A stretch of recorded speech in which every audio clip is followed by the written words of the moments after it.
Welcome back into American Agenda. President Biden facing growing backlash over his decision to commute the sentences of 37 federal death row inmates as he looks to redefine his legacy in his final weeks as commander-in-chief. The president is getting some mixed reactions. Progressives on the left praising the decision, but critics say this makes no sense to them. Among those, President-elect Donald Trump. Yeah, he took to Truth Social to share his Christmas message, which partially addressed Biden's decision to commute. Here's what he wrote, quote, "To the 37 violent criminals who killed, raped, and plundered like virtually never before them, but were just given incredibly a pardon by Sleepy Joe Biden, I refuse to wish a Merry Christmas to those lucky souls, but instead will say, go to hell."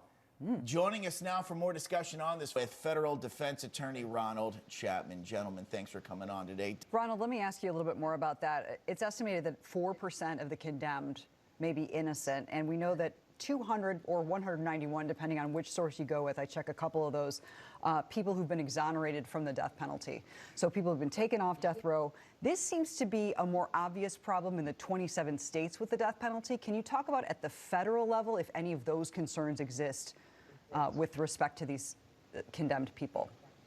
Well, definitely they exist. I mean, the juries are ultimately the same. They're cut from the same population. And in the federal cases, prosecutors have way more in terms of resources to be able to try these cases. And here's why President Biden's actions are very problematic. You have line-level prosecutors that have fought tooth and nail because they were essentially ordered to get the death penalty on some of these cases. And then with the stroke of a pen, we see the actions of a king in saying he doesn't believe in the death penalty for these reasons, but wants to uphold it for other reasons. What are those reasons? Terrorism and hate crimes. And what that says is that President Biden values the death penalty for those reasons, but not when very, very heinous acts that don't involve the sort of hate that he thinks is hate has occurred. And that's very problematic. I think this requires a case-by-case determination. Ronald, thank you so much for being here.